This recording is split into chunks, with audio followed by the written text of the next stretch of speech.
Everybody's sitting comfortably and in the shade. Okay, and when we get there, we're just going to wave. Some people will go in because they think it's cool, and we'll walk by. But it's something very important that you understand. Now, with your tourists, you only will be giving over a fraction of the information that you have here. Okay, but I still want you to have the information. I know some of it will not be that clear to all of you.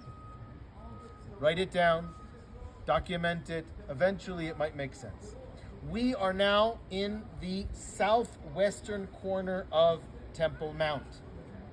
Okay, Robinson's Arch was a stairwell that led up to the entrance to the city, but that was not the main entrance for the populace. Where did the majority of people come onto Temple Mount? From the two gates that we're going to go to in a moment, that we're going to get to, that are known as the Hulda gates. I'm going to have different names for them, and I'm going to explain to you what they are when we get there. Okay? However, this whole area in the southwestern corner, if you remember the map, is going to be the most important corners of the city. We all got the same bag. Okay, for good reason. It's a really cheap and a good bag for tour guides. Anyway, where's my bag? So, it's heavy. Yeah. Nice. I usually have a much heavier. I took out half of my books. So I want to emphasize the point I'm making now very quickly, and then we'll move on.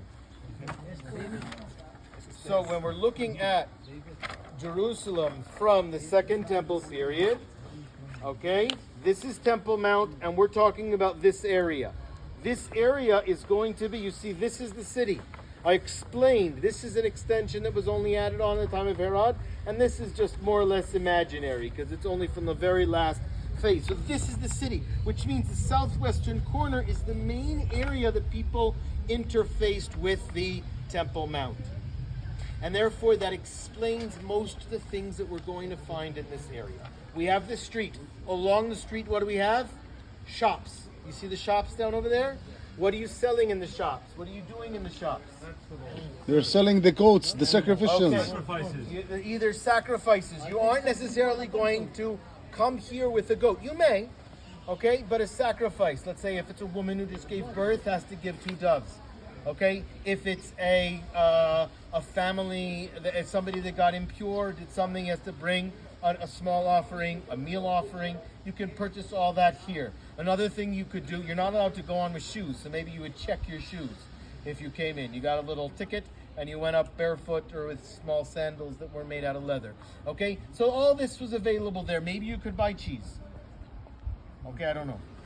That's the Cheesemaker's Valley. I have no idea why they called it the Cheesemaker's Valley. Maybe Tyropian, they said.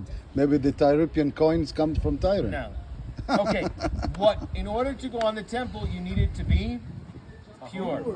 How do you become pure? Okay, here's where it gets complicated. They're not one right here. There are dozens in this area. Who's calling me? I hope it's not important. Okay, there are dozens in this area. Okay, we are going to walk by one of them. That's just over here. What's special about it is that it is a public one. What's the difference between a public one and a private one? A private one is a simple one that has stairs to go in. Now, what's the difference between a mikvah and a water cistern? Have you seen water? Have you been to Qumran and Masada? No, not yet. All right. And therefore, how are you going to build a cistern? You're going to make it as deep as possible. And sometimes, if the stone is able to hold water, like in Marisha, it's plastered. How do you make hydraulic plaster? You use sandstone. And what do you add to it? Charred, something that The ashes. Ashes. If you add ashes from an organic source, It will be like then cement. it holds water. That's called hydraulic plaster, and that humans have had since the prehistoric times, since Chalcolithic period. They've known how to do that. Okay, but we know I can test the plaster.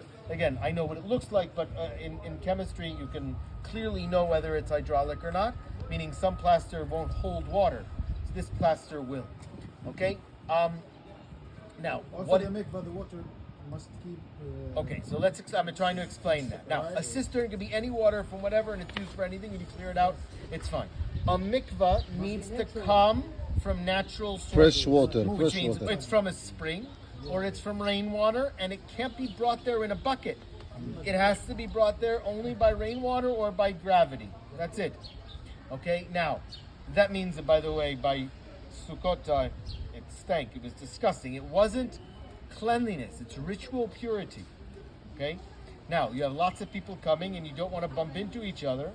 And so, now, when the first mikvaot that were found, many times they were confused by the different explorers and they called them cisterns. Really, they were mikvaot.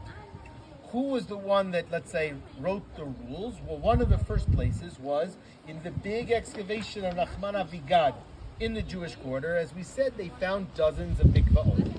And one of the archaeologists that worked there, his name was Roni Reich, and that was his doctoral thesis on the mikvaot, which later he published, by the way, just about 5 years ago. He published in a book, Mikvaot from the Second Temple period, okay, which is a book that is very worthy. Again, you're not going to read everything, but to get a sense of it. Now, he said there are a number of things that are definitively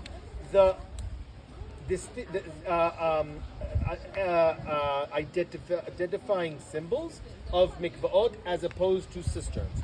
Number one is that they have stairs going in. A cistern might have stairs, but you need a tiny one going around the side, as least amount of area as possible. You don't build these bulky stairs that take up half of the room. That's number one. Number two. They have separation. Oh, wait, but that's number three. Oh, sorry. Number two. Number two is that you have some type of Extra basin water. next to it. Now, this is very complicated. If you don't get it, many people don't get it. It's online. It's online. It's a way that you can purify water, and that's if, and again, I'm giving a very simple, not simplistic, but a simple explanation. If you can't get natural water, you have to fill it up with buckets. It's water that It doesn't count as a mikvah. But if it touches water that is a mikvah, that's next to it, then it purifies the bad water, okay? And Has a name. So if you have a basin with a little tube connecting them, so all you have to do is fill up that little basin, and the rest of the mikvah will become well. So if you find something like that, which, by the way, is very similar to the way we do it even today, okay? There's rainwater in one little basin, and then the rest of the water we clean every few weeks, depending on the mikvah and how clean they keep it. They put chlorine in, whatever, but that's... Now, if you find something that is clearly a mikvah and not a water cistern. The third is a separation. Why do you need a separation? Pure and to get to impure. That's the basic explanation, because you don't want to bump into people that are pure, and there are hundreds of people coming here, thousands of people coming here. You want to divide the traffic. Why is this so interesting? Remember, have you heard of Maimonides? Maimonides didn't come down here. He may have visited Temple Mount once, but he didn't know about these mikvot. So when he reads the Mishnah that says the laws of vessels that are found at the mikvah, okay, he didn't really know the answer of what it was talking about. What are we talking about? The Mishnah in Shkalim. There's a Mishnah in a special tractate that describes if you find a vessel during the time of the holiday. There was a special law book for during the time of the holiday when people were more careful about purity laws. And it says, Kol hakelim הנמצאים בבית הטבילה, דרך ירידתם, טמא, דרך עלייתם, טהור. בזמן הרגל כולם טהורים. What does it mean?